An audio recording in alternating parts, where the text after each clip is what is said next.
शांताकारं भुजंगशयनं पद्मनाभं सुरेशं विश्वाधारं गगनसदृशं मेघवर्णं शुभांगं लक्ष्मीकान्तं कमलनयनं योगिभिध्यानगम्यं वंदे विष्णु भवभयहरं सर्वलोकैकनाथं। मंगलम भगवान विष्णु मंगलम गरुड़ध्वज मंगलम पुंडरीकाक्ष मंगलाय तनोहरि। ओम नमो भगवते वासुदेवाय। आज का दिन आप सभी के लिए मंगलमय हो। आज पौष महीने का 16वां दिन है। आइए सुनते हैं पौष मास कथा का 16वां अध्याय। सूत जी कहते हैं, भगवान श्री कृष्ण के प्यारे सखा अर्जुन एक तो पहले ही श्री कृष्ण के विरह से कृश हो रहे थे।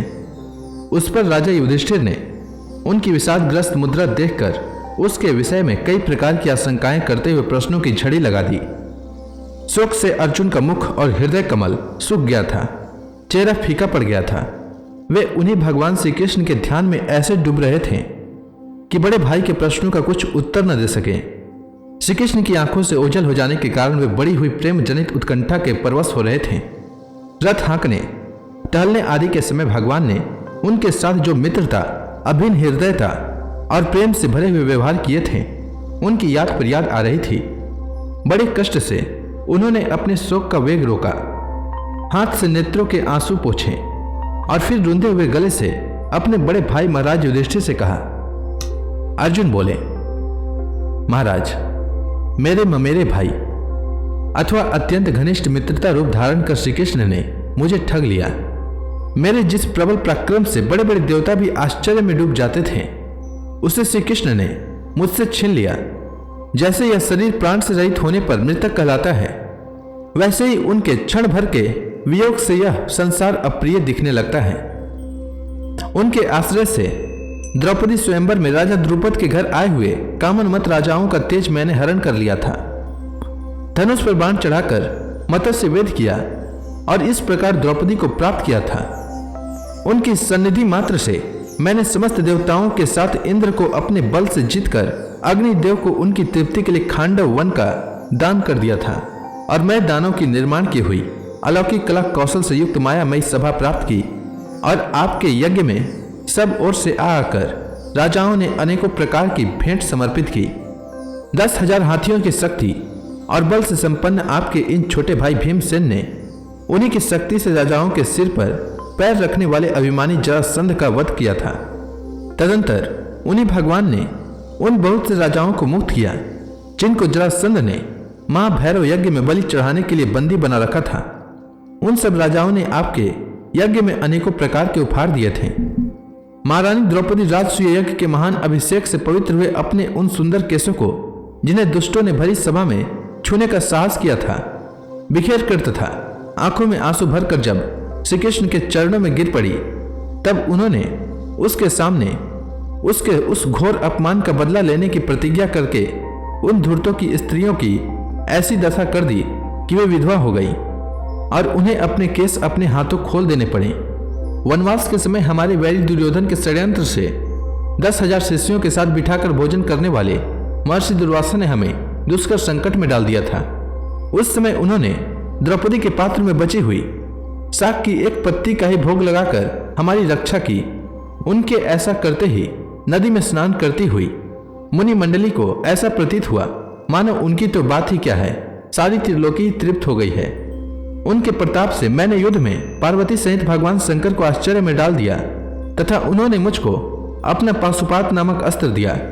साथ ही दूसरे लोकपालों ने भी प्रसन्न होकर अपने अपने अस्त्र मुझे दिए। और तो क्या, उनकी कृपा से मैं इसी सदीश से स्वर्ग में गया और देवराज इंद्र की सभा में उनके बराबर आधे आसन पर बैठने का सम्मान मैंने प्राप्त किया। महाराज, यह सब जिनकी महती कृपा का फल था, उन्हीं पुरुषोत्तम भगवान श्री कृष्ण ने मुझे आज ठग लिया। महाराज, कौरवों की सेना भीष्म, द्रोण आदि अजय महामत्स्यों से पूर्ण अपार समुद्र के समान दुष्कर थी, परंतु उनका आश्रय ग्रहण करके अकेले ही रथ पर सवार हो मैं उसे पार कर गया। उन्हीं की सहायता से आपको याद होगा, मैंने शत्रुओं से राजा विराट का सारा गोधन तो वापस ले ही लिया, साथ ही उनके सिरों पर से चमकते हुए मणिमय मुकुट तथा अंगों के अलंकार तक छीन लिए थे। भाई जी, कौरवों की सेना भीष्म, कर्ण, द्रोण, शल्य तथा अन्य बड़े बड़े राजाओं और क्षत्रियों वीरों के रथों से शोभायमान थी, उसके सामने मेरे आगे आगे चलकर वे अपनी दृष्टि से ही उन महारथी युद्धपतियों की आयु, मन, उत्साह और बल को छीन लिया करते थे। द्रोणाचार्य, भीष्म, कर्ण, भूरिश्रवा, सुशर्मा, शल्य, जयद्रथ और बालिक आदि वीरों ने मुझ पर अपने कभी न चुकने वाले अस्त्र चलाए थे, परंतु जैसे हिरण्यकशिपु आदि दैत्यों के अस्त्र शस्त्र भगवत भक्त प्रहलाद का स्पर्श नहीं करते थे, वैसे ही उनके शस्त्रास्त्र मुझे छू तक नहीं सके। यह श्री कृष्ण के भुज दंडों की छत्र छाया में ही रहने का प्रभाव था। महाराज, जो मेरे सखा, प्रिय मित्र, नहीं, मेरे हृदय ही थे, उन्हीं पुरुषोत्तम भगवान से मैं रहित हो गया हूं। भगवान की पत्नियों को द्वारका से अपने साथ ला रहा था, परंतु मार्ग में दुष्ट गोपों ने मुझे एक अबला की भांति हरा दिया और मैं उनकी रक्षा नहीं कर सका। वही मेरा गांडीव धनुष है, वही मेरे बाण हैं, वही रथ है, वही घोड़े हैं और वही मैं रथी अर्जुन हूं, जिसके सामने बड़े बड़े राजा लोग सिर झुकाया करते थे। श्री कृष्ण के बिना ये सब एक ही क्षण में नई के समान सरस शून्य हो गए। ठीक उसी तरह जैसे भस्म में डाली हुई आहुति और कपट भरी सेवा व्यर्थ जाता है। राजन, आपने द्वारकावासी अपने जिन सुहृद संबंधियों की बात पूछी है, वे ब्राह्मणों के शापवश मोहग्रस्त हो गए और वारुणी मदिरा के पान से मदोन्मत्त होकर अपरिचितों के भांति आपस में ही एक दूसरे से भिड़ गए और घूंसों से मार पीट करके सब के सब नष्ट हो गए। उनमें से केवल 4-5 ही बचे हैं। वास्तव में यह सर्वशक्तिमान भगवान की ही लीला है कि संसार के प्राणी परस्पर एक दूसरे का पालन पोषण भी करते हैं और एक दूसरे को मार भी डालते हैं।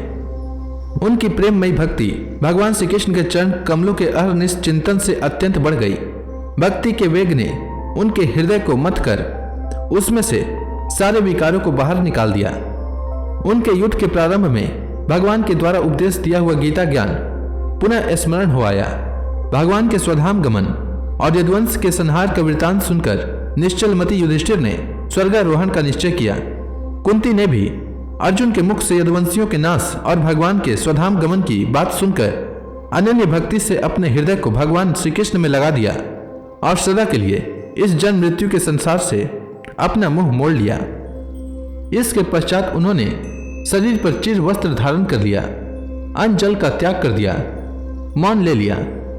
हृदय में उस पर ब्रह्म का ध्यान करते हुए जिसको प्राप्त करके फिर लौटना नहीं होता, उन्होंने उत्तर दिशा की यात्रा की, जिस ओर पहले बड़े बड़े महात्मा जन जा चुके हैं। भीमसेन, अर्जुन आदि युधिष्ठिर के छोटे भाइयों ने भी देखा कि अब पृथ्वी में सभी लोगों को अधर्म के सहायक कलयुग ने प्रभावित कर डाला है। इसीलिए वे भी श्री कृष्ण चरणों की प्राप्ति की दृढ़ निश्चय करके अपने बड़े भाई के पीछे पीछे चल पड़े। भगवान के प्यारे भक्त पांडवों के महाप्रयाण की इस परम पवित्र एवं मंगलमयी कथाओं को जो मनुष्य श्रद्धा के साथ सुनता है, वह निश्चय ही भगवान की भक्ति और मोक्ष को प्राप्त करता है। तो इसी के साथ यह अध्याय समाप्त हुआ। इसके आगे की कथा मैं कल के अध्याय में सुनाऊंगा। तब तक के लिए भगवान हरि का नाम लेते रहें। तो प्रेम से बोलिए भगवान विष्णु की जय, श्री कृष्ण भगवान की जय, तुलसी माता की जय, लक्ष्मी माता की जय, समस्त देवी देवताओं की जय।